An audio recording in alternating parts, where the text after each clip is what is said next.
बेटा previous year के questions, RD Sharma example जो भी मिले साथ के साथ प्रैक्टिस करते रहो बेटा, कभी कोई दिक्कत नहीं आएगी। दिक्कत तभी आती है जब हम एग्जाम का टाइम वेट करते हैं कि एग्जाम टाइम आए तब हम पढ़ें।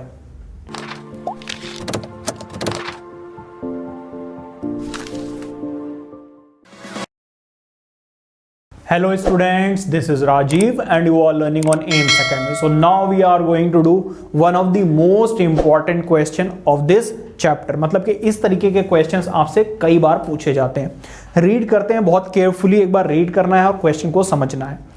A motor boat whose speed is 18 km in still water takes 1 hour more to get 24 km upstream than to return downstream to the same spot.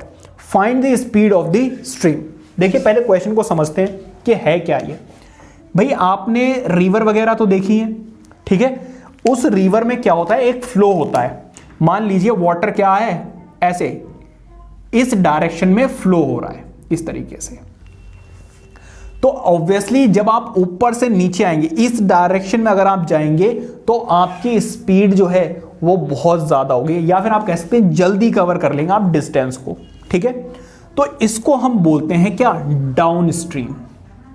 Down stream अगर cut गया है तो सुन लो डाउन स्ट्रीम।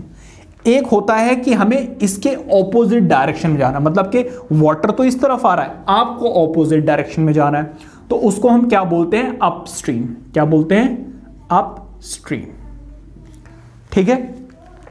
तो एक वाटर की normal speed होती है खुद की, और उस वाटर को मैंने क्या माना है, उस वाटर की स्पीड मानी है x किलोमीटर पर आवर, ठीक है। अभी तो पता नहीं है, मान लीजिए x किलोमीटर पर आवर अभी ये जो वाटर फ्लो रहा है उस स्पीड से, ठीक है। अब वो क्या कह रहे हैं कि कोई एक बोट है, यहां पर कुछ इस तरीके की बोट है मान लीजिए, जो क्या कर रही है, एक बार ऊपर जा रही है अपस्ट्रीम और फिर दोबारा आ रही है सेम स्पॉट पे डाउनस्ट्रीम। अब वो कह रहे हैं जब ऊपर जाता है तो उसको ज्यादा टाइम लगता है, और जब ये वापस आता है तो उनको 1 आवर लेस लगता है, मतलब जितना भी पहले टाइम लग रहा था उससे 1 घंटा कम लगेगा। मान लीजिए ऊपर जाने में उनको 4 आवर्स लगे तो नीचे आने में सिर्फ 3 आवर्स लगेंगे, 1 घंटा कम, ठीक है। अब आप पहले ये देखिए कि इस क्वेश्चन को हम करेंगे कैसे। हमारे पास एक फॉर्मूला था, speed is equal to distance over time,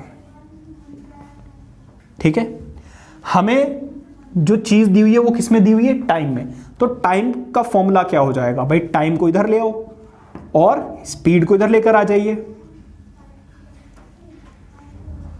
over time speed, ठीक है।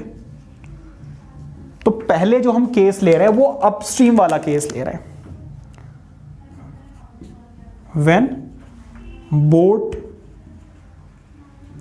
is going upstream, तो जब ऊपर जाएगा तो उसकी स्पीड क्या होगी, भाई उसको टाइम कितना लगेगा, मान लीजिए t1, कितना टाइम लगेगा, t1। ऊपर जाने में डिस्टेंस कितना कवर करें, क्वेश्चन में दिया हुआ भाई 24 आवर्स,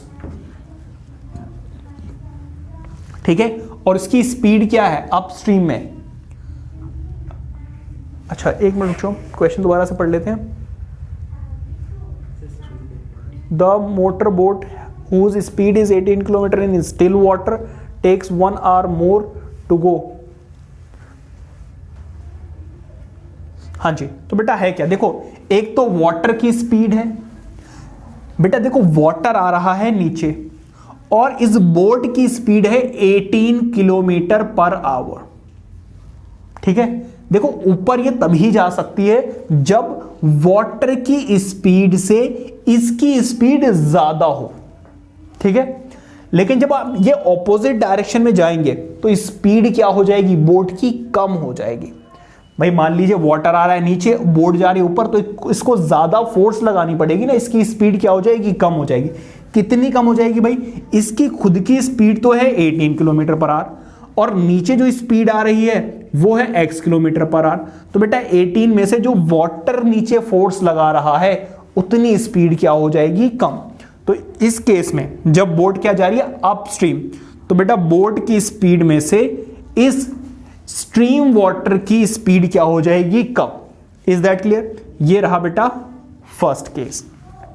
अब देखो, when boat is going down stream, जब ये डाउन स्ट्रीम जाएगा तो बेटा होगा क्या, एक तो वाटर भी इसी डायरेक्शन में आ रहा है और फिर बोट भी इसी डायरेक्शन में आ रहा है, तो बेटा स्पीड क्या हो जाती है, ऐड ऑन हो जाएगी। याद रखना, ऑपोजिट डायरेक्शन में होंगे तो स्पीड कैंसिल आउट हो जाएगी, और जब सेम डायरेक्शन में जा रहे हैं तो स्पीड क्या हो जाएगी, ऐड ऑन हो जाएगी। ठीक है, इसको हम रिलेटिव स्पीड कहते हैं। इस चीज का एग्जांपल आप कहां से सीख सकते हैं, मान लीजिए भाई कोई भी एक फ्लाईओवर आ रहा है या फिर कोई भी चढ़ाई है, वहां पे आपको साइकिल चलानी है, तो जब आप बहुत ज्यादा फोर्स लगाते हैं चढ़ाई पे चढ़ते वक्त, लेकिन आपकी स्पीड जो है वो कम रहती है। क्यों? क्योंकि ऊपर से एक फोर्स अप्लाई हो रही है, एक नीचे से, तो जब ऑपोजिट डायरेक्शन में फोर्स अप्लाई होती है तो स्पीड क्या हो जाती है, कम। और जब आप फ्लाईओवर से नीचे उतर रहे होते हैं या फिर आप क्या कर रहे होते हैं, ढलान से नीचे उतर रहे होते हैं, तो आप देखते हो साइकिल आप छोड़ भी दोगे तो अपने आप चलती चली जाएगी। होता है या नहीं होता है? या फिर आप एलिवेटर ले लीजिए, जो आप मॉल्स वगैरह में जाते हो एलिवेटर होता है, तो अगर एलिवेटर नीचे की तरफ जा रहा है और आप भी अपनी स्पीड, मतलब आप भी चलते रहोगे, तो आप जल्दी नीचे पहुंच जाओगे। और अगर कई बार आपने देखा होगा लोग एलिवेटर के ऑपोजिट डायरेक्शन में जा रहे होते हैं, मतलब एलिवेटर तो आ रहा है नीचे और लोग जा रहे हैं ऊपर, लेकिन उन्हें ऊपर चढ़ने में ज्यादा टाइम लगेगा। क्यों? क्योंकि एक तो एलिवेटर की स्पीड नीचे आ रही है और आप ऊपर जा रहे हो, तो आपको बहुत स्पीड से भागना पड़ेगा, तब आप जाकर जल्दी ऊपर पहुंच पाएंगे। खैर, आपको यहां पे याद रखना है कि अगर ऑपोजिट डायरेक्शन में बोट जा रही है तो स्पीड क्या हो जाएगी, सबट्रैक्ट। किसकी स्पीड में से? कुछ बच्चे x - 18 कर देते हैं, वो भी गलत है। ठीक है, बोट की स्पीड ज्यादा होगी, स्टिल्ड वाटर स्ट्रीम वाटर की कम होगी, तभी बोट ऊपर जा सकती है, अदरवाइज नहीं। और अगर सेम डायरेक्शन में दोनों जा रहे हैं तो स्पीड क्या हो जाएगी, ऐड ऑन। इस बार बेटा क्या टाइम सेम लगेगा? नहीं, इस बार टाइम लगेगा अलग। कितना लगेगा भाई? देखो, डिस्टेंस तो अभी भी सेम ही रहेगा 24, लेकिन स्पीड इस बार क्या हो जाएगी, ऐड ऑन। ये रही आपकी सेकंड। ठीक है, अब देखिए इधर जरा, उन्होंने क्या बोला कि भाई जितना भी टाइम पहले लग रहा था, पहले कितना टाइम लग रहा था, पहले जितना भी टाइम लग रहा था, पहले लग रहा था बेटा t1 टाइम। ठीक है,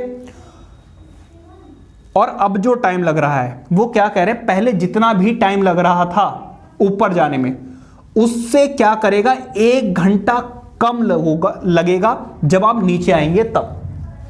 भाई ऊपर जाने में आपको जितना भी टाइम लगा वो हमें नहीं पता, लेकिन जब आप नीचे आएंगे, जब आप नीचे आएंगे तो आपको क्या लगेगा, जितना भी पहले टाइम लग रहा था उससे 1 घंटा कम लगेगा, 1 hour less than the previous time. Is that clear?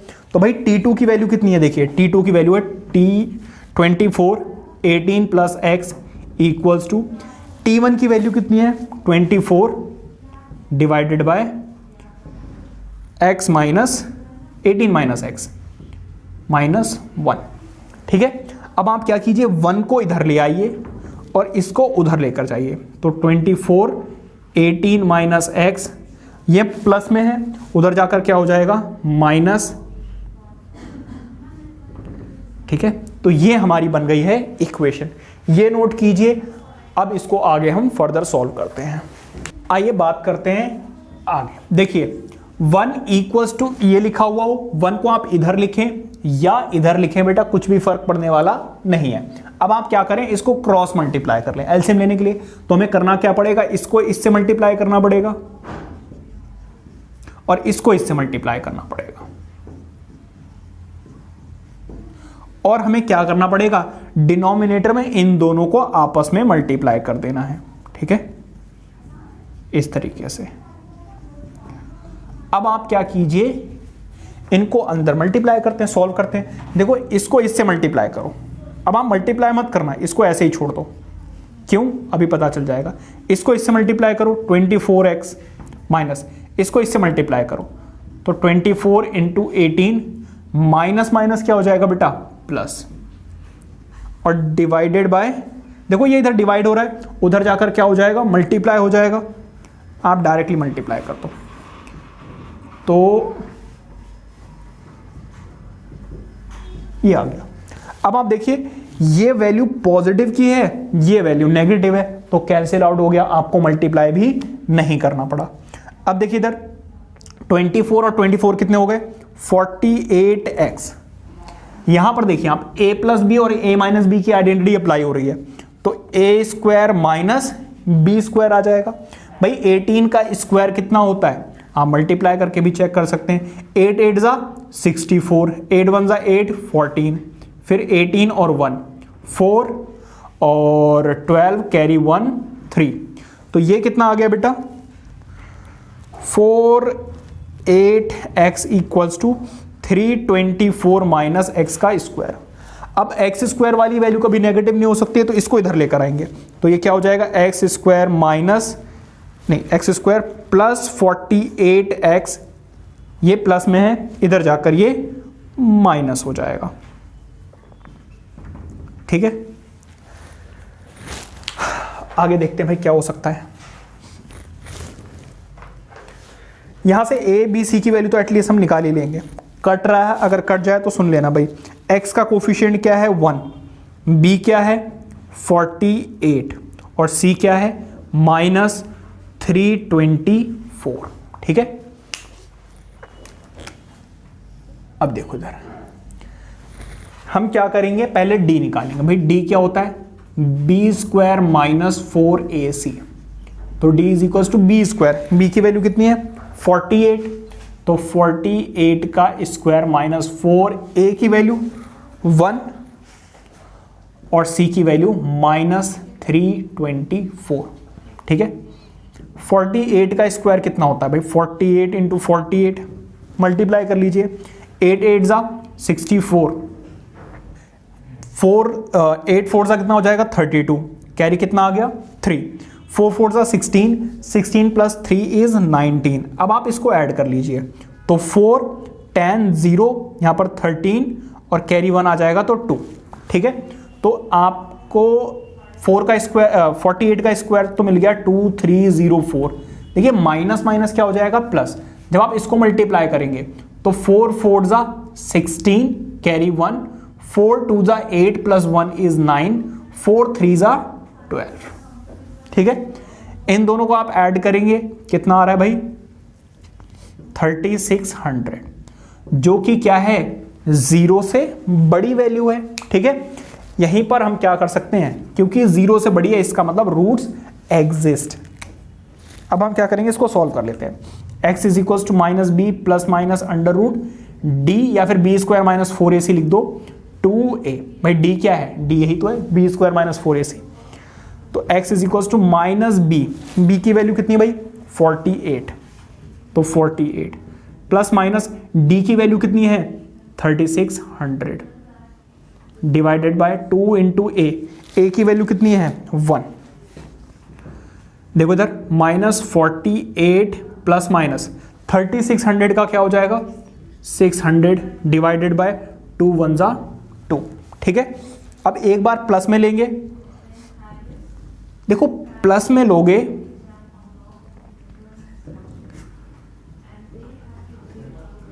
इसको ऐड करो, कितना आ जाएगा 2। हाँ जी, अरे यार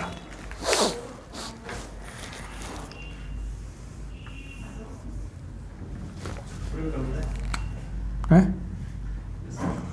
तो यहां पे 36 का क्या आ जाएगा 60। ठीक है, अब देखो अगर आप दोनों वैल्यूज नेगेटिव लोगे तो आंसर भी नेगेटिव आएगा, और स्पीड कभी भी नेगेटिव नहीं हो सकती है, तो हम नेगेटिव वैल्यू को कंसीडर नहीं कर रहे हैं, सिर्फ पॉजिटिव वाली वैल्यू को लेंगे। तो देखो इसको सॉल्व करोगे आंसर कितना आ रहा है 12 डिवाइडेड बाय 2 मतलब कि 6, तो स्पीड कितनी हो गई 6 किलोमीटर पर आवर। ठीक है, क्योंकि हमने स्पीड ऑफ द स्ट्रीम हमने क्या लेट की थी x, और आंसर हमारा कितना आएगा x। इस नेगेटिव वाली वैल्यू को लेना ही नहीं है। आई होप कि समझ में आ गया होगा, और अगर समझ में आया तो वीडियो को लाइक करके चैनल को सब्सक्राइब जरूर कर लेना, बेल आइकन को ऑन रखिए, क्योंकि ऐसी ही वीडियोस मैं आपके साथ शेयर करता रहता हूं। मिलते हैं नेक्स्ट वीडियो में नेक्स्ट क्वेश्चन के साथ, प्लीज नोट इट डाउन।